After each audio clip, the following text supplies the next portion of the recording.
Welcome back to TechWeb Get Classes. So most popular sewer section is circular in shape. Okay. अब मान लो कि कोई circular sewer है और उसमें flow either half full or full. Okay, तो both cases में आप देखोगे कि hydraulic radius R comes out to be d/4 and this is maximum for circular section if it is flowing either half full or full. तो उस cases में आप क्या बोलोगे? आप अगर मैनिंग्स यूज करते हो तो velocity is equal to 1/n r⁴ and h⁴ 1/2 and discharge will be equal to area into velocity. Okay, so for a given area velocity will be maximum if hydraulic radius is maximum, and this is the advantage of circular section. Okay, second is it requires minimum material for a given cross sectional area. Okay, so material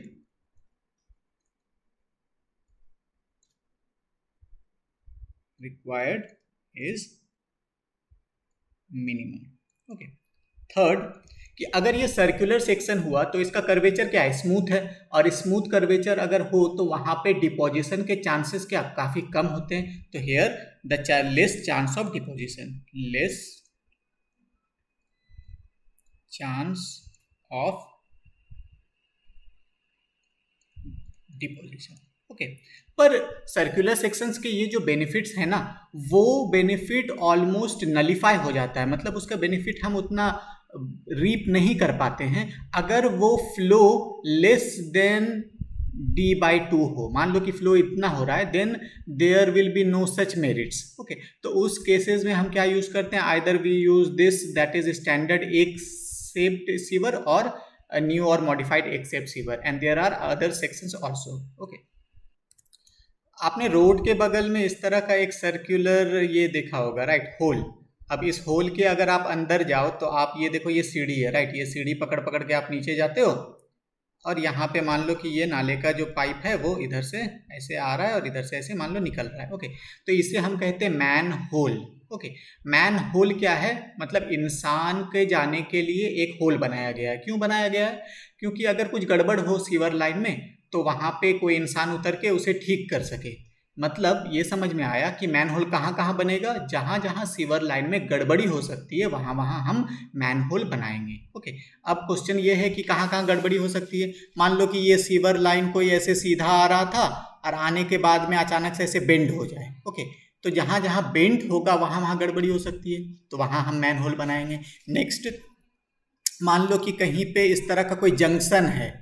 okay, junction अगर कहीं पे दिख जाए, मतलब एक से ज़्यादा sewer line आ रहा है, क्रॉस हो रहा है, तो इस जंक्शन में भी गड़बड़ी हो सकता है. नेक्स्ट, मान लो कि सीवर लाइन कोई अचानक से ऐसे आ रहा था एट अ सर्टेन ग्रेड इस तरह से, और यहाँ पे ग्रेड चेंज हो जाए. ओके, तो ग्रेड चेंज होगा, वहाँ पे भी मैन होल देंगे. नेक्स्ट क्या है कि मान लो कि सीवर लाइन कुछ आ रहा है, मान लो कि ये सीवर लाइन का एरिया इतना है और अचानक से एरिया बढ़ जाए. ओके, मान लो कि आपने एरिया को इंक्रीज कर दिया, तो वहाँ पे भी मैन होल देंगे.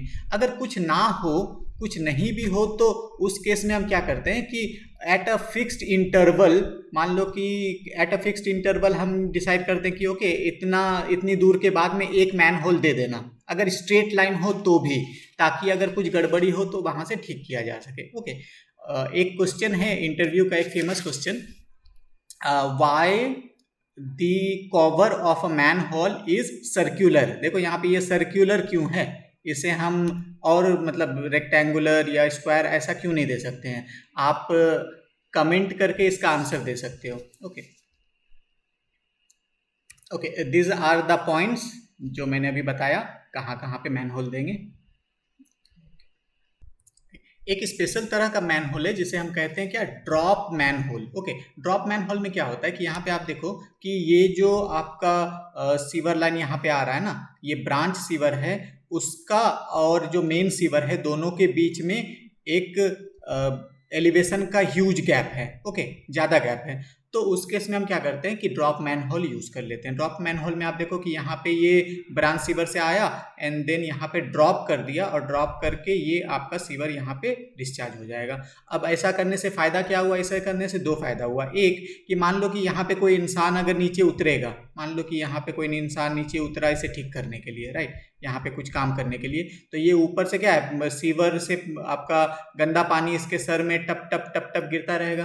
ओके, और नेक्स्ट क्या हो सकता है कि अगर मान लो कि आप बोलो कि नहीं ठीक है हम इसको यहीं पे कनेक्ट कर दें, तो अगर आप मान लो कि एक एलिवेशन यहाँ है एक एलिवेशन यहाँ है, राइट, आप इन दोनों को अगर कनेक्ट करोगे तो यहाँ पे आप देखो कि ये वाला जो ब्रांच सीवर है इसका ग्रेड आपको बढ़ाना पड़ेगा, बहुत ज़्यादा ग्रेड बढ़ाओगे मतलब ह्यूज एक्सकेवेशन करना पड़ेगा, तो it will unnecessarily increase the cost of construction. तो हम लोग ऐसा ड्रॉप मैनहोल बना लेते हैं उस केस में। ओके, आप देखो the benefits are, this are the two benefits. Steep gradients will be avoided and वो जो ऊपर से गंदा पानी गिरता है सीवेज में fall on the man entering the manhole. Lamp hole में क्या है कि यहाँ पे मान लीजिए कि कोई यहाँ पे लैम्प होल है, मतलब उसका काम क्या है कि यहाँ पे कोई आंख लगा करके मान लो कि यहाँ पे कुछ लैम्प होल में, ठीक है, और यहाँ पे कोई बंदा है जो कि आंख लगा के देखेगा और पूछेगा दिखा, ये बंदा कहेगा हाँ दिख गया, मतलब कि बीच में कोई गड़बड़ी नहीं है। ओके, अब यहाँ पे भी कोई बंदा मान लो कि इस तरह से आंख लगा करके होगा, अब यहाँ पे वो पूछेगा इससे कि दिखा, तो वो कहेगा नहीं नहीं नहीं दिख रहा है, मतलब कि ये बीच में कहीं पे कुछ गड़बड़ी है। तो ये बीच में कहाँ पे गड़बड़ी हुआ है ये आइडेंटिफाई करते हैं with the help of lamp hole. Okay, grease and oil trap में क्या है कि आपको पता है ग्रीज एंड ऑयल जो है ये क्या है, पानी से हल्का है, राइट, तो ये हल्का है मतलब ये ऊपर में इस तरह से तैरता रहेगा। ओके, तो हम क्या करते हैं कि जो वेस्ट वाटर है ना, वेस्ट वाटर को एक जगह स्टोर कर लेते हैं, और स्टोर करने से मान लो ये ग्रीज एंड ऑयल ऊपर तैर रहा है और हम वेस्ट वाटर को इधर से निकाल लेंगे और निकाल के फिर यहाँ पे सीवर लाइन में भेज देंगे।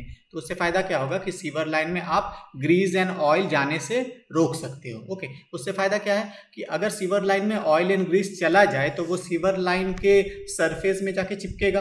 ओके, और चिपकेगा धीरे धीरे करके वो उसका डायमीटर छोटा कर देगा, प्लस कि जो आपका सीवेज में सस्पेंडेड पार्टिकल्स या पॉल्यूटेंट्स है वो भी मान लो कि ये सतह अगर चिपचिपा हो जाए तो उसके सतह पे जाके वो चिपकना स्टार्ट हो जाएगा, और इससे क्या हो सकता है आपका सीवर लाइन ब्लॉक हो सकता है। सो ये ब्लॉकेज को दूर करता है।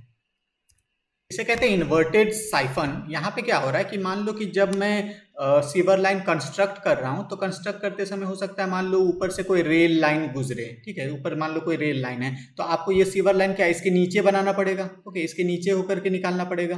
तो उस केस में देखो क्या है कि मान लो कि कुछ भी कारण हो, मान लो कोई वैली भी हो सकता है, तो उस केस में यहाँ पे जो सीवर लाइन मैंने बनाया वो यहाँ पे ये जो सीवर है ये पास वाले सेक्शन से इसका एलिवेशन क्या है, नीचे है। देखो ये सेक्शन कहाँ है, यहाँ पे, और ये वाला सेक्शन कहाँ है, यहाँ पे है, मतलब कि एडजेसेंट सेक्शन इज हायर। पर यहाँ पे ग्रेविटी फ्लो में तो हमेशा फ्लो कब होता है, जब आपका इस तरह से हो तभी फ्लो होगा। अब यहाँ पे सेक्शन हायर हो गया है तो उस केस में यहाँ क्या होता है, यहाँ पे प्रेशर फ्लो होने लगता है। ओके, तो आपसे अगर पूछा जाए कि इन्वर्टेड साइफन में फ्लो कैसा हो जाता है, तो there the flow becomes from gravity to pressure flow. Okay, तो these are the 2 points, that the section is lower than the adjacent section and the flow here is pressure flow.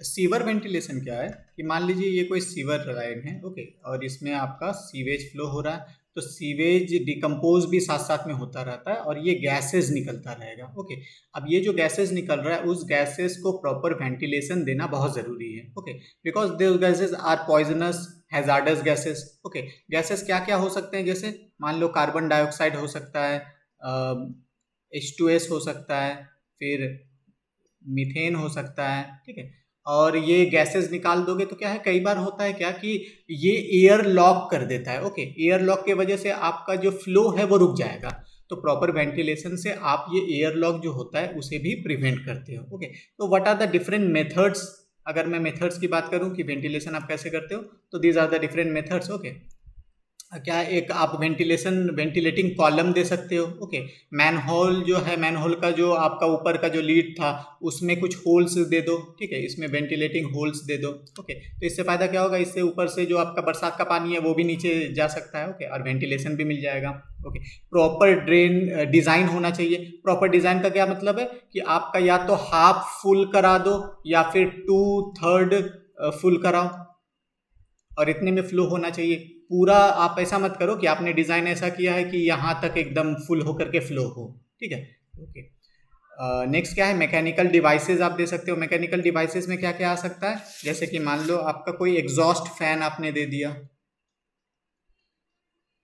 Exhaust fan, okay, unobstructed outlets. अच्छा, फिर artificial ventilators में क्या है कि कई बार हम air blower लगा देते हैं, ओके, तो इन सब से हम वेंटिलेशन करते हैं। This is the example of a ventilating column, okay. Ventilating column में आप देखो ये सीवर से गैस आ रहा है, आकर के इधर से होकर के ये ऊपर ऐसे करके ये निकल जाएगा, ओके। और यहाँ पे क्या है कि आप लैंप भी लगा सकते हो, मतलब ये डुअल काम हो गया, लैंप पोस्ट का भी काम हो गया और आपका सीवर का जो गैसेस है वो भी निकल गया। सीवर पाइप को हम किस तरह से बिछाते हैं, मान लो कि आपका ये कोई सीवर लाइन है, राइट, ये सीवर लाइन बनना है, जो प्रपोज सीवर लाइन ये हुआ, और ये आपका इधर से आएगा और इधर this is the outlet, okay. मान लो इधर कोई आपका कोई लोकेलिटी होगा जिससे आपका सीवेज कलेक्शन होगा, तो हम हमेशा स्टार्ट कहाँ से करेंगे, पीछे से स्टार्ट करेंगे, ओके। पीछे से स्टार्ट करने का फायदा क्या है कि मान लीजिए आपने अभी फिलहाल यहाँ तक आपने सीवर लाइन बना दिया, ओके, सीवर पाइप बिछा करके आपने बना दिया, तो आप क्या करोगे कि मान लो कि यहाँ पे कोई घर होगा, तो ये घर से आप कनेक्शन यहाँ पे दे दो, कनेक्शन दे करके आपका ये जो है इधर से इधर तक में वो रनिंग पोजीशन पे आ जाएगा, तो आपको फुल कंप्लीशन तक वेट करने की ज़रूरत नहीं है, इसलिए हम आउटलेट से बैकवर्ड्स होकर के हम कंस्ट्रक्शन करेंगे, ओके। अब ये कंस्ट्रक्शन कैसे होता है कि मान लीजिए कि मैंने मैनहोल को लोकेट कर लिया, मान लो ये एक पॉइंट है, ये एक पॉइंट है, ठीक है, यहाँ पे एक मैनहोल होगा, यहाँ पे एक मैनहोल होगा। अब हम मैनहोल टू मैनहोल लोकेट करके इसके बीच में क्या करेंगे, इसके बीच में आपका सीवर लाइन को कंस्ट्रक्ट कर देंगे, ओके। फिर नेक्स्ट मान लो कि यहाँ पे कोई मैनहोल होगा, सिमिलरली आपका यहाँ पे मैनहोल होगा, now you will connect here, okay, like this, manhole to manhole, okay. अब ये जो सीवर लाइन है, इस सीवर लाइन का सेंटर मान लो this is the centre line of this sewer pipe, okay. अब ये सेंटर लाइन को हम कैसे लोकेट करते हैं कि मान लो मैं क्या करूंगा कि यहाँ पे एक ऑफसेट लाइन में बना दूं, मान लो कि this is the offset line, okay, this is the offset line. मान लो कि आप सर्वेइंग में करते हो ना, यहाँ पे पेग लगा लगा के मान लो यहाँ पे कोई एक ऑफसेट लाइन कर दिया, और ये डिस्टेंस मान लो आप कुछ पर्टिकुलर डिस्टेंस आप यहाँ पे रख देते हो, ठीक है, एट अ फिक्स डिस्टेंस आप यहाँ पे ये करके एक ऑफसेट लाइन की मदद से सीवर पाइप का सेंटर लाइन को मार्क करते हो, ओके। जैसे आप इनलेट से आउटलेट के डायरेक्शन में जाते हो, इस डायरेक्शन में जैसे ही आप बढ़ रहे हो वैसे वैसे आपका क्या है, सीवेज का क्वांटिटी इंक्रीज होता जाएगा, क्यों, क्योंकि मान लो कि कोई घर यहाँ पे है, राइट, इसका कनेक्शन तो यहाँ पे होगा, सिमिलरली यहाँ पे कोई घर होगा, इसका यहाँ पे कनेक्शन होगा, और जैसे जैसे आप आगे बढ़ोगे तो more and more connections will be there, तो आपके अलोंग द फ्लो सीवेज का क्वांटिटी इंक्रीज हो रहा है। तो अलोंग द फ्लो हम कभी भी ऐसा नहीं करेंगे कि मान लो कि यहाँ पे एक पर्टिकुलर डायमीटर से आप सीवेज को ले जा रहे थे और अचानक से आगे जा करके आप डायमीटर छोटा कर दो, ऐसा कभी नहीं करेंगे, ओके। इससे करने से क्या होगा नुकसान, आपको पता है कि जैसे जैसे आप आगे बढ़ रहे हो वैसे वैसे सीवेज का क्वांटिटी बढ़ रहा है, राइट, तो सीवेज का क्वांटिटी बढ़ेगा, then you will always increase the diameter if required, आप डायमीटर इंक्रीज कर दो, पर कभी ऐसा कभी नहीं करेंगे, ओके। नहीं तो क्या होगा, आपने मान लो डिजाइन किया यहाँ पे 2/3 फुल के लिए, ओके, मान लो आपने यहाँ पे डिजाइन किया कि ये 2/3 फुल पे फ्लो होगा, और डायमीटर अचानक से आगे जा करके कम कर दिया, राइट। अब सीवेज का क्वांटिटी बढ़ गया और डायमीटर कम हो गया, तो आगे चल के क्या हो सकता है, प्रेशर फ्लो हो सकता है, इसलिए we will never decrease the diameter along the direction of flow, okay. अब आपको पता है कि ये जो फ्लो होता है ना, ये फ्लो हमेशा क्या हाइड्रोलिक ग्रेड लाइन के डिक्रीजिंग में होता है। अब हाइड्रोलिक ग्रेड लाइन क्या है ये मैं थोड़ा सा बताऊं, ये हाइड्रोलिक ग्रेड लाइन, इसमें हम क्या कहते हैं कि diatom head plus pressure head, right, इससे आपका हाइड्रोलिक ग्रेड लाइन मिल जाता है, और इसी पे हाइड्रोलिक ग्रेड लाइन पे ही आप काइनेटिक हेड अगर जोड़ दो तो ये क्या हो जाता है, एनर्जी ग्रेड लाइन, ओके। तो फ्लो हमेशा कब होगा, आपका इन हायर HGL से लोअर HGL, ओके, हायर से लोअर हमेशा, फ्लो होगा, अगर ग्रेविटी फ्लो हो रहा है तो। अब सोचो कि आपने क्या किया कि यहाँ पे एक फ्लो हो रहा था ऐसा, और ये था एरिया। ओके, अब आगे चल के आपको क्या है, area of the pipe increase करना पड़ता। तो आपने क्या किया कि यहाँ पे ऐसे करके आगे करके ऐसे एरिया को इंक्रीज कर दिया। ओके, अब ऐसा करके मान लो ऐसा कुछ आपने एरिया इंक्रीज कर दिया, राइट। अब देखो यहाँ पे क्या हुआ गड़बड़, कि यहाँ पे आपका इस पॉइंट का HGL इधर वाले पॉइंट के HCl से ऊपर हो गया, तो यहाँ पे क्या हो सकता है, इस डायरेक्शन से ऐसे होकर के बैक फ्लो हो सकता है, राइट। ओके, अब ये बैक फ्लो कभी ना हो, उसके लिए हम लोग क्या करेंगे, we will always do like this. अगर मुझे एरिया इंक्रीज करना है तो we will always match the crown, ऐसे करके we will always match the crown. This is what, matching of crown.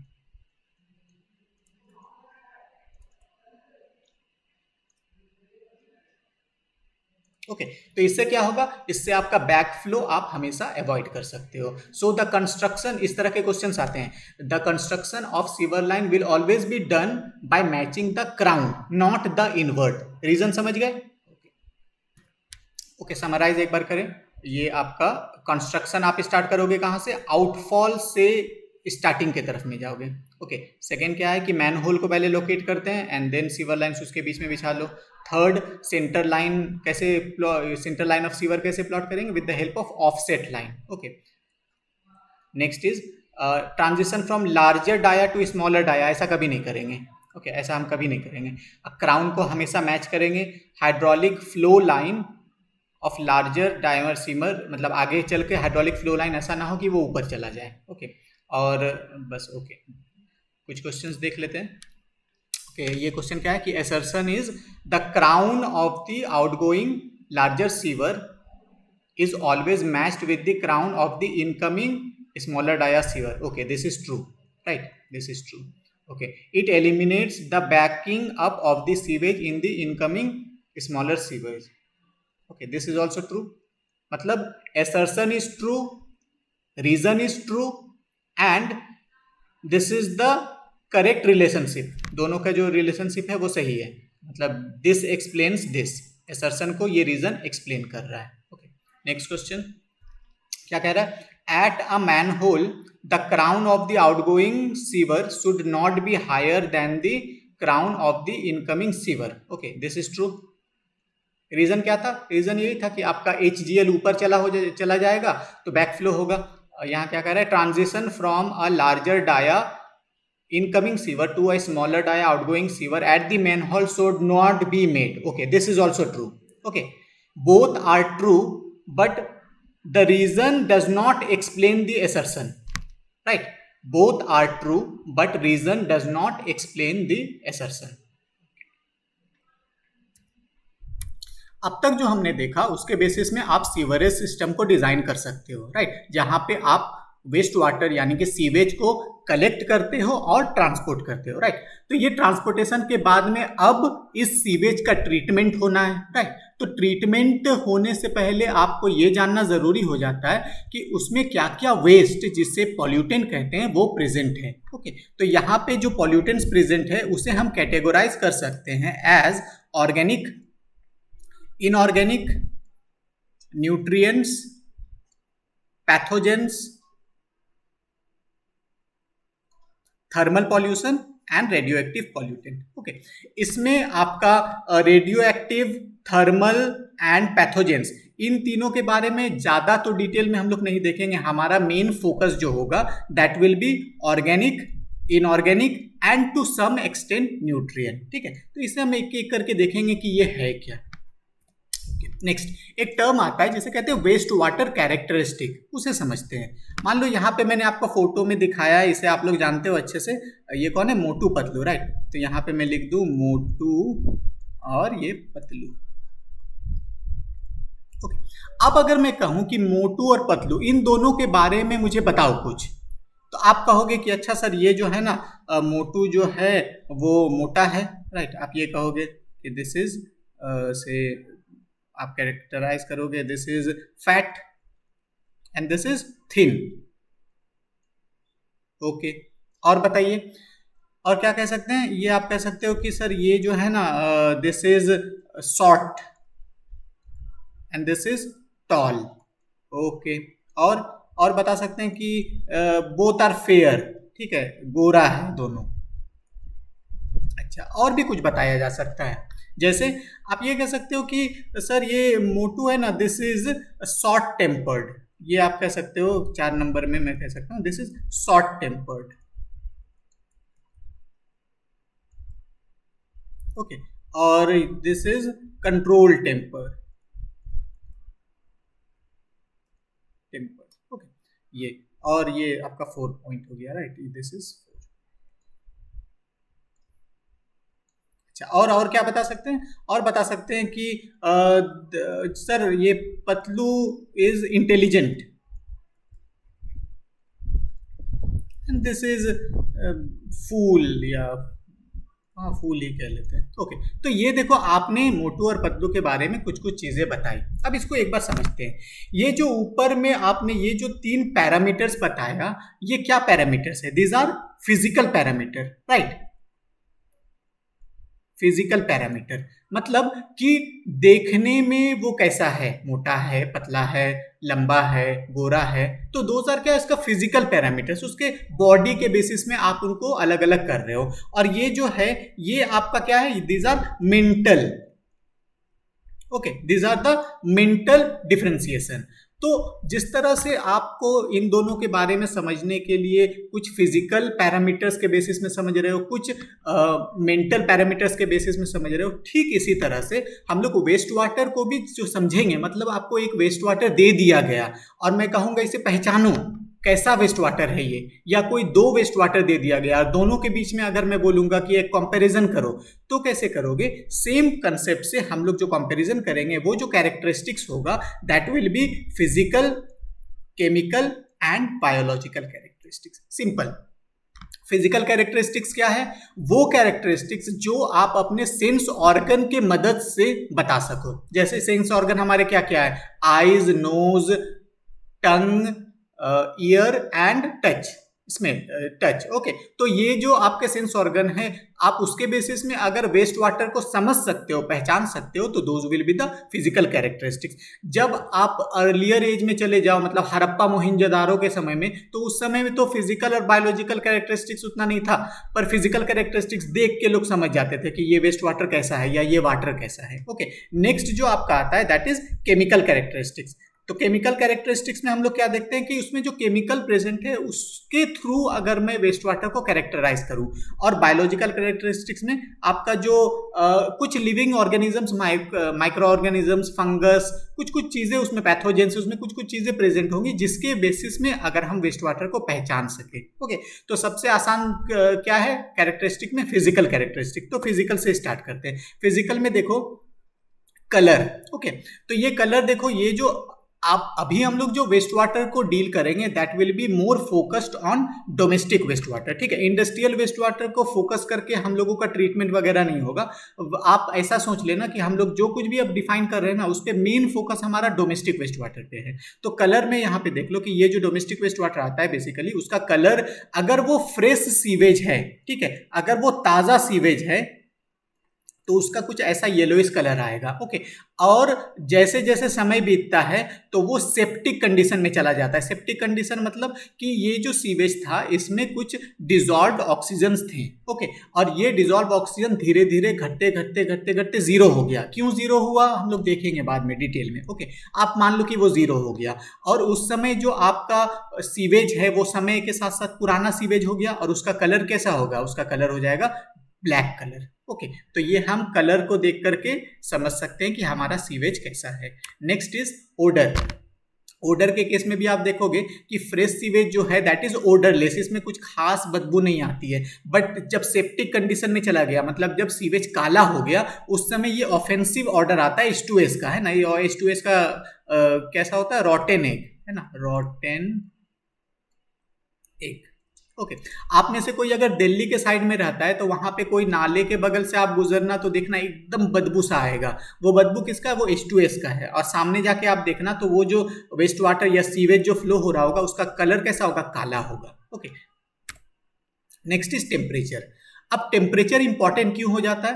Temperature देखिए, temperature affects the biological activity. मतलब मान लो कि कोई बैक्टीरिया है, ठीक है, वो बैक्टीरिया खाना खा रहा है मान लो, तो अगर आप टेम्परेचर इंक्रीज कर दोगे ना तो आप देखोगे अचानक से ना वो ज्यादा खाना लगेगा, ज्यादा तेजी से खाने लगेगा। मतलब कि ये जो बायोलॉजिकल एक्टिविटी है that is temperature dependent, first point. Second कि आपका मान लो यहाँ पे कोई गैस जो कि वेस्ट वाटर में प्रेजेंट है, ठीक है, तो वेस्ट वाटर में गैस कैसे प्रेजेंट हो सकता है? डिजॉल्व हो गया। कैसे डिजॉल्व हुआ? तो हम इसे जो ये वो जो गैस इसमें डिजॉल्व हुआ उससे हम कहते हैं सॉल्यूबल हो गया, वो उसमें डिजॉल्व हो गया, राइट। तो ये जो सॉल्युबिलिटी ऑफ गैस है ना वो टेम्परेचर डिपेंडेंट होता है। मतलब कि अगर आप टेम्परेचर को इंक्रीज करोगे तो सॉल्युबिलिटी क्या होगा? किसी भी गैस का डिक्रीज होगा। और सबसे इंपॉर्टेंट गैस जो हमारा यहाँ पे मैटर करेगा that is oxygen, dissolve oxygen. तो टेम्परेचर इंक्रीज करने के साथ साथ में आपका डिजॉल्व ऑक्सीजन घटता रहेगा। Okay, next term is viscosity. अब आपको ये पता है कि विस्कोसिटी, अगर मैं टेम्परेचर इंक्रीज करूं तो विस्कोसिटी क्या होता है? विस्कोसिटी डिक्रीज होगा, राइट। अब ये विस्कोसिटी क्यों इंपॉर्टेंट हो जाता है? मान लो कि यहाँ पे कोई एक कंटेनर है, ठीक है, इस कंटेनर में कोई एक यहाँ पे बड़ा सा पार्टिकल है, अगर आप इसे छोड़ देते तो ये क्या करता? सेटल कर जाता, राइट। अगर आप इसे छोड़ दोगे तो सेटल कर जाएगा। अब अगर आपका टेम्परेचर इंक्रीज हुआ मतलब कि डायनामिक विस्कोसिटी डिक्रीज हुआ या विस्कोसिटी डिक्रीज हुआ। अब विस्कोसिटी जैसे ही डिक्रीज हुआ तो इसका सेडिमेंटेशन टाइम क्या होगा? टाइम ये भी डिक्रीज हो जाएगा, मतलब ये जल्दी सेटल कर जाएगा। इस तरह से temperature is important. Next, waste water में जो भी पॉल्यूटेंट प्रेजेंट है ना वो इन 3 फॉर्म में ही प्रेजेंट रह सकता है, सस्पेंडेड, कॉलोइडल और डिजॉल्व, राइट। सस्पेंडेड मतलब बड़े साइज के, उससे छोटा कॉलोइडल, और जो आयंस या मॉलिक्यूल हो करके पानी में प्रेजेंट है वो होगा डिजॉल्व, ठीक है। आप इधर से इधर जाते हो तो साइज देखो ये डिक्रीज कर रहा है धीरे धीरे। ओके, कुछ भी प्रेजेंट हो वो इन 3 फॉर्म में ही प्रेजेंट हो सकता है। एक और हम कहते हैं उसको सेटलेबल सॉलिड कहते हैं। ओके, सेटलेबल सॉलिड अलग से कुछ नहीं है। सेटलेबल सॉलिड को ऐसे समझना कि मान लो कि यहाँ पे कोई एक सस्पेंडेड मैटर है, ठीक है, और ये नीचे सेटल कर जाएगा, राइट। अब अगर ये sedimentation less than equal to 2 hours, ठीक है, 2 घंटा या उससे कम में अगर ये सेटल कर जाए तो उसे हम क्या कहेंगे? उसे कहेंगे सेटलेबल सॉलिड। ओके, ऑर्गेनिक मैटर जो कि सीवेज में प्रेजेंट होगा, ये ऑर्गेनिक मैटर बेसिकली किस फॉर्म में रह सकता है? ये या तो कार्बोहाइड्रेट के फॉर्म में हो सकता है, कार्बोहाइड्रेट के फॉर्म में जैसे कि आपका cellulose, starch, sugar etcetera. Okay, और ऑयल एंड फैट में क्या आ सकता है? जैसे ये कहाँ से आ सकता है? बेसिकली ये किचन से आता है ना, किचन से आ सकता है, या कोई गैरेज है उससे आ सकता है, ओके, या कोई लॉन्ड्री है, ठीक है, वहां से आ सकता है। और नाइट्रोजनस कंपाउंड, देखो नाइट्रोजनस कंपाउंड जब भी कहूँ ना तो आपके दिमाग में स्ट्राइक करना चाहिए प्रोटीन। ओके, प्रोटीन या उसके कोई डिकम्पोज्ड कंपाउंड, डिकम्पोज्ड क्या है वो बाद में देखेंगे। प्रोटीन से रिलेटेड जो भी कंपाउंड होगा उसमें नाइट्रोजन प्रेजेंट होगा। तो यहाँ पे हम कह सकते हैं कि ये जो नाइट्रोजनस कंपाउंड है these are protein and their decomposed product.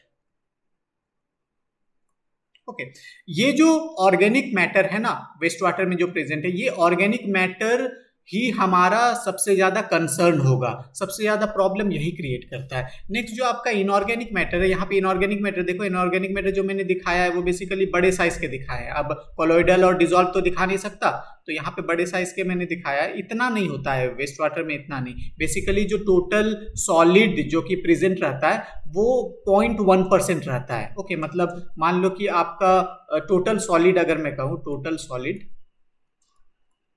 जो कि वेस्ट वाटर में प्रेजेंट होता है वो बेसिकली कितना है? Less than 0.1%। समझ लो कितना कम होता है। ओके, तो these are some of the organic matter. क्या क्या हो सकता है? Sand, gravel, debris, dissolve salt, chloride, sulphate और भी बहुत कुछ। ओके, नेक्स्ट ये जो टोटल सॉलिड है उसको समझते हैं। टोटल सॉलिड मतलब कि वो टोटल सॉलिड के कितने फॉर्म हो सकते हैं? Suspended, colloidal and dissolve. एक और हमने देखा था जिसको कह रहे थे सेटेलेबल, तो 4 रूप में हो सकता है। तो अगर मुझे टोटल सॉलिड जो कि वेस्ट वाटर में प्रेजेंट है उसे निकालना है तो मैं क्या करूंगा कि मान लो कि मैंने कोई एक सैंपल ले लिया, मान लो यहाँ पे मैंने ले लिया से 1 लीटर ले लिया। ओके, 1 लीटर सैंपल ले लिया और इसको मैं क्या कर रहा हूं कि इवेपोरेट कर दूं। ठीक है, इवापोरेट करने के बाद में जो बचा ना उसे कहेंगे टोटल सॉलिड। अब मान लो कि ये जो टोटल सॉलिड है ये मैं क्या कह सकता हूं कि मान लो ये x मिलीग्राम मिला मुझे 1 लीटर में, तो मैं कह सकता हूं कि टोटल सॉलिड जो है वो कितना है, x मिलीग्राम पर लीटर। ओके, वोलेटाइल सॉलिड क्या है कि ये मान लो ये जो टोटल सॉलिड है ना, इसको अगर आप हीट कर दो 550 डिग्री सेल्सियस में 15 से 20 मिनट। ओके, तो कुछ टोटल सॉलिड में से कुछ पोर्शन होगा जो क्या होगा, ऊपर ना उड़ जाएगा, और जो बचा उसे हम कहते हैं रेसिड्यू।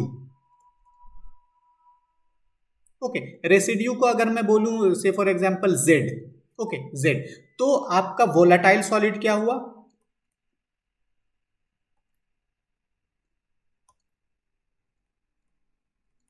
वोलेटाइल को अगर मैं बोलूं वाई, तो ये हो जाएगा आपका एक्स यानी कि टोटल सॉलिड माइनस रेसिड्यू यानी कि जेड। ओके, इस तरह से हम वोलेटाइल सॉलिड निकाल सकते हैं। ओके, अब कुछ केमिकल कैरेक्टरिस्टिक्स देखते हैं। केमिकल कैरेक्टरिस्टिक्स में जैसे पहला पीएच है। ओके, तो पीएच में आपका अगर फ्रेश सीवेज है तो फ्रेश सीवेज बेसिकली क्या होता है, एल्कलाइन होता है। ओके,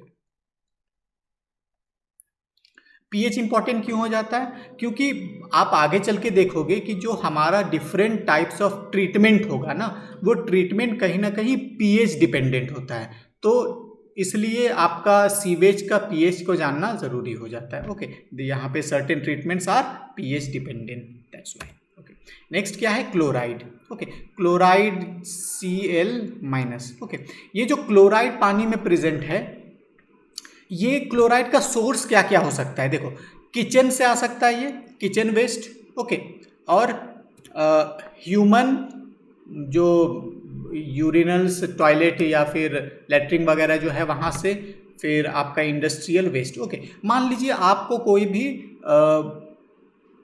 नेचुरल वाटर सोर्स है। ओके, नेचुरल वाटर सोर्स में अगर आप टेस्ट कर रहे हो, आपने वहाँ से पानी लिया और लेने के बाद में आप उसको टेस्ट करो और उसमें क्लोराइड मिला, तो आप ये अंदाज़ा लगा सकते हो कि या तो उसमें कोई इंडस्ट्रियल वेस्ट आकर के डिजॉल्व हो रहा है, मिल रहा है, या फिर उसमें उस पानी को लोग वहाँ पे मान लो कि जिस तरह से बाहर में लेटरिन वगैरह करते हैं ना, तो वो वहाँ पे जाके धोते वोते हैं, वहीं पे करते हैं, तो इस तरह से ये पॉल्यूटेंट बाय ह्यूमंस हो सकता है। Okay, next is nitrogen content. Okay, nitrogen content में ये जो नाइट्रोजन प्रेजेंट होगा वो या तो फ्री अमोनिया के फॉर्म में प्रेजेंट हो सकता है NH3, ठीक है, या फिर वो मान लो कि कोई भी ऑर्गेनिक के साथ में नाइट्रोजन जुड़ा हुआ है, ठीक है, कोई ऑर्गेनिक कंपाउंड के साथ में नाइट्रोजन जुड़ा हुआ है। ये जो दोनों फॉर्म है, इसको एक कॉमन टर्म हम लोग पहचानते हैं, नाम दिया है हमने इसे, that is Kjeldahl nitrogen. Okay, Kjeldahl nitrogen. अच्छा, इसके बाद में और क्या हो सकता है, नाइट्रोजन नाइट्राइट्स के फॉर्म में हो सकता है, नाइट्राइट्स यानी NO2 minus. Okay, and nitrates यानी कि NO3 माइनस। ओके, अब यहाँ पे होता कैसा है, मान लीजिए कि आपका कोई ऑर्गेनिक नाइट्रोजन है। ओके, ऑर्गेनिक नाइट्रोजन सबसे पहले डिकम्पोज होगा, डिकम्पोज करके डिकम्पोज करके मान लीजिए यहाँ पे अमोनिया बना NH3, राइट। अब ये जो अमोनिया है वो फर्दर डिकम्पोज या ऑक्सीडाइज होगा, किस में ऑक्सीडाइज हो जाएगा, ये नाइट्राइट में, NO2 माइनस, ठीक है, और ये फर्दर ऑक्सीडाइज हो जाएगा नाइट्रेट में, NO3-। ओके, मतलब कि सबसे ज़्यादा स्टेबल कौन सा हुआ? नाइट्रेट हुआ। ओके, अब नाइट्रेट अगर पानी में प्रेजेंट है तो एज सच ये कुछ खास प्रॉब्लम नहीं करता है क्रिएट, पर नाइट्रेट के होने के वजह से एक डिजीज होता है जिसे आपने सुना होगा, ये ब्लू बेबी सिंड्रोम। होता क्या है कि मान लीजिए कि ये नाइट्रेट जो है, नाइट्रेट अगर आपके वाटर या वेस्ट वाटर में प्रेजेंट है, या मान लो कि वेस्ट वाटर में प्रेजेंट है और उस वेस्ट वाटर को आपने कहीं पे नेचुरल वाटर सोर्स में डिस्पोज कर दिया, तो उस नेचुरल वाटर सोर्स में भी नाइट्रेट आ गया। तो ये नाइट्रेट क्या करता है, ये हमें क्या प्रॉब्लम करता है कि ये इंटेस्टाइन में ऑफ अ बेबी, ठीक है, बच्चों के इंटेस्टाइन में कुछ बैक्टीरियाज होते हैं, वो ये नाइट्रेट को नाइट्राइट में कन्वर्ट कर देता है, ठीक है, NO2-। देखो अब नाइट्राइट तो ऐसे अगर मान लो कि वेस्ट वाटर में नाइट्राइट तो आपको बहुत कम ही मिलेगा, हवा वगैरह मिलजुल करके वो ऑक्सीडाइज होकर नाइट्रेट बन जाता है, तो इसलिए ये नाइट्रेट हमें कोई प्रॉब्लम नहीं करता है। बट कोई बच्चा अगर है तो बच्चे के इंटेस्टाइन में जो बैक्टीरिया है, मान लो वो इसे रिड्यूस करके नाइट्राइट बना दिया। ओके, अब ये जो नाइट्राइट है ना, इसको मतलब हेमोग्लोबिन से बहुत प्यार है, या ऐसा आप मान लो कि हेमोग्लोबिन को इससे बहुत, ब्लड में हेमोग्लोबिन होता है, राइट, हेमोग्लोबिन। ओके, अब ये हेमोग्लोबिन को ना NO2- से बहुत प्यार है, ठीक है। अब हेमोग्लोबिन के साथ में मान लो यहाँ पे ऑक्सीजन जुड़ा हुआ था, ठीक है, तो ये जैसे ही नाइट्राइट आपको हेमोग्लोबिन को मिला तो वो क्या कहेगा ना, नाइट्राइट ऑक्सीजन को टाटा बाय बाय कहेगा, वो बोलेगा जाओ तुम। अब वो फिर इससे रिश्ता जोड़ लेगा, ठीक है, वो इसके साथ में रिश्ता जोड़ लिया।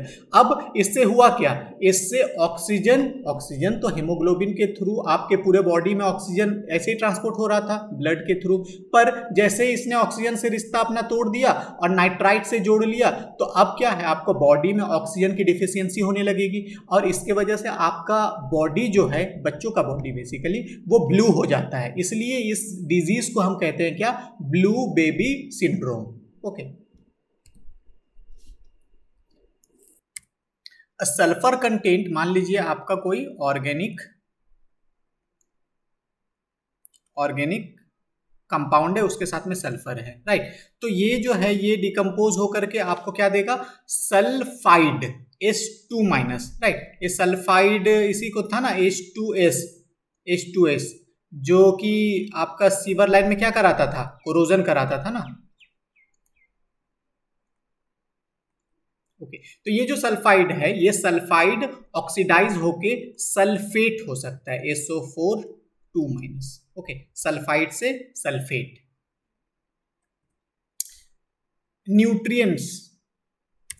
न्यूट्रिएंट्स को समझते हैं कि न्यूट्रिएंट्स वो चीजें हैं जो कि आप किसी कोई भी लिविंग ऑर्गेनिज्म का ग्रोथ एंड रिप्रोडक्शन में वो जरूरी है। ओके, तो आप कहोगे कि सर फिर ये ग्रोथ एंड रिप्रोडक्शन में जरूरी चीज अगर है तो इसे हम पॉल्यूटेंट क्यों कह रहे हैं, देखेंगे हम लोग ये। तो ये क्या है, न्यूट्रिएंट्स क्या है, nutrients are essential for elements essential for growth and reproduction. इसमें क्या क्या आ सकता है, जैसे मान लो carbon, okay, nitrogen, phosphorus, these are nutrients. इनमें कार्बन जो है, कार्बन तो इजिली अवेलेबल है, राइट, हवा में कार्बन डाइऑक्साइड है, उससे कार्बन, और कार्बन तो ऐसे भी वेस्ट वाटर में ऑर्गेनिक कंपाउंड रहता है, कार्बन ही कार्बन है, तो this is not the limiting factor, carbon तो बहुत ज्यादा प्रेजेंट है। बट ये जो नाइट्रोजन एंड फॉस्फोरस है, अब आप कहोगे कि सर हवा में तो नाइट्रोजन गैस ऑलरेडी प्रेजेंट है, बट हवा में जो नाइट्रोजन गैस है दैट इज मोर स्टेबल, उससे फिर आपको यहाँ पे न्यूट्रिएंट के रूप में वो नहीं आप एक्सट्रैक्ट कर सकते हो, राइट। तो ये जो नाइट्रोजन एंड फॉस्फोरस है, this is the limiting factor,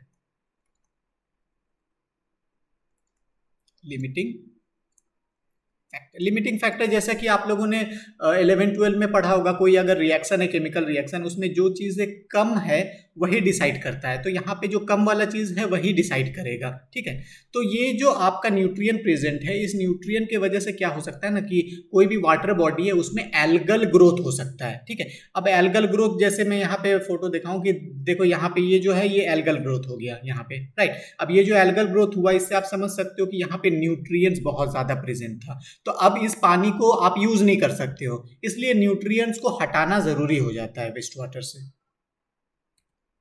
okay, ये जो ऑर्गेनिक मैटर हमारा प्रेजेंट है, इस ऑर्गेनिक मैटर को ये डिकम्पोज होता है, राइट। अब ये जो डिकम्पोजिशन होगा, ये डिकम्पोजिशन दो तरह से हो सकता है। एक, या तो केमिकल एक्शन से,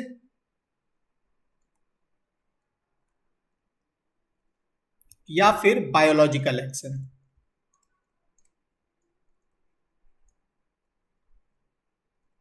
ओके, कुछ केमिकल आपने यूज किया और उससे ऑर्गेनिक मैटर को डिकम्पोज कर दिया, राइट। या फिर कोई बैक्टीरिया है, कोई माइक्रो ऑर्गेनिज्म है, उसने ऑर्गेनिक मैटर को डिकम्पोज किया। ओके, तो ये जो बायोलॉजिकल एक्शन से जो डिकम्पोजिशन हो रहा है उसे हम कहेंगे बायोडिग्रेडेबल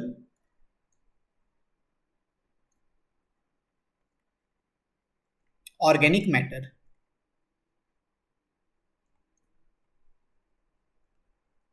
मतलब कि इसका डिकम्पोजिशन कौन कर रहा है? कुछ बायो मतलब लाइफ, है ना, कुछ लाइफ वाला चीज मतलब क्या? वो माइक्रो ऑर्गेनिजम्स, ठीक है। ये जो डिकम्पोजिशन हो रहा है वो कुछ माइक्रो ऑर्गेनिजम्स इसे डिकम्पोज कर रहा है, राइट। मतलब यहां पे आप कह सकते हो इसे, this is decomposed bye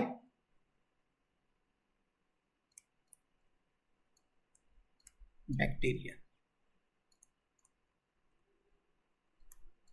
okay, अब ये जो डिकम्पोजिशन हो रहा है ना, वो जिसको हम बायोलॉजिकल डिकम्पोजिशन कह रहे हैं, उस बायोलॉजिकल डिकम्पोजिशन में दो प्रकार के डिकम्पोजिशन होते हैं। एक को कहूंगा एरोबिक और एक को एनएरोबिक। ओके, एनएरोबिक, इसको समझते हैं ऐसा। ये जो ऑर्गेनिक पॉल्यूटेंट जो वेस्ट वाटर में प्रेजेंट है, ये डिकम्पोज हो रहा है, राइट। अब ये जो डिकम्पोज हो रहा है, ये दो तरह से, दो रूप में ये डिकम्पोज हो सकता है। आइदर ये रिड्यूस हो जाए या फिर ये ऑक्सीडाइज हो जाए, या तो ऑक्सीडेशन के थ्रू डिकम्पोज हो जाए या रिडक्शन के थ्रू डिकम्पोज हो जाए। अगर ऑक्सीडेशन के थ्रू डिकम्पोज हो रहा है मतलब ऑक्सीजन के प्रेजेंस में हो रहा है, मतलब एरोबिक डिकम्पोजिशन। और अगर ऑक्सीजन के एब्सेंस में डिकम्पोजिशन हो रहा है तो वो रिडक्शन हो रहा है एक्चुअली में, और उसे कहूंगा क्या? Anaerobic decomposition. एरोबिक डिकम्पोजिशन को कौन डिकम्पोज करेगा? Aerobic bacteria. और एनेरोबिक डिकम्पोजिशन कौन करेगा? Anaerobic bacteria. एनेरोबिक बैक्टीरिया कहाँ रहता है? जब पानी में या वेस्ट वाटर में आपका ऑक्सीजन नहीं है, तो उस कंडीशन में जो बैक्टीरिया प्रेजेंट है उसे कहेंगे एनेरोबिक बैक्टीरिया। ओके, तो यहां पे आपका ये decomposition, this decomposition is by aerobic means, that is basically oxidation, and here by reduction. Okay, अच्छा, अगर बोले कि ये जो ऑक्सीडेशन हो रहा है, इस ऑक्सीडेशन की वजह से मेरा एंड प्रोडक्ट क्या क्या हो सकता है, तो इसका एंड प्रोडक्ट जो है ना, ऑक्सीडेशन के बाद में या एरोबिक डिकम्पोजिशन के बाद में जो एंड प्रोडक्ट है वो बड़ा मस्त एंड प्रोडक्ट है, वो हमें ज़्यादा प्रॉब्लम नहीं करता है, ठीक है। यहाँ पे जैसे कि मान लो कार्बन डाइऑक्साइड, वाटर, और क्या हो सकता है? नाइट्रेट, सल्फेट, ठीक है, सब देखो ऑक्सीडाइज्ड एकदम, तो ये ज्यादा प्रॉब्लम क्रिएट नहीं करता है। रिडक्शन में क्या हो सकता है? नाइट्रोजन होगा, मीथेन। अब आपको पता है कि ये मीथेन कोई एक्सप्लोजिव गैस भी है, राइट। और क्या हो सकता है आपका? NH3, फिर H2S, ठीक है, C2O, ठीक है, ये सब। तो ये जो एनेरोबिक डिकम्पोजिशन के बाद में जो मेरा एंड प्रोडक्ट बना, ऐसा हो सकता है कि ये एंड प्रोडक्ट को बाद में चल के फिर ऑक्सीजन मिल जाए तो ये खुद को मोर स्टेबल ऑक्सीडाइज्ड कंपाउंड में कन्वर्ट कर ले खुद को, ठीक है। बट इनिशियली जो एंड प्रोडक्ट बनेगा एरोबिक के केस में ये बनेगा, एरोबिक के केस में this will be the end product, anaerobic के केस में this will be the end product. तो H2S जब मेरा सीवेज काला हो गया था, काला हो गया था मतलब ऑक्सीजन खत्म हो गया था, उस समय ही H2S निकला था, राइट। और वो कौन सा डिकम्पोजिशन था? वो एनारोबिक डिकम्पोजिशन था, ठीक है। सो आप एंड प्रोडक्ट्स को देख के ये समझ सकते हो कि आपका डिकम्पोजिशन या डिग्रेडेशन किस प्रकार का हो रहा है, या एरोबिक और anaerobic. Okay, thank you very much.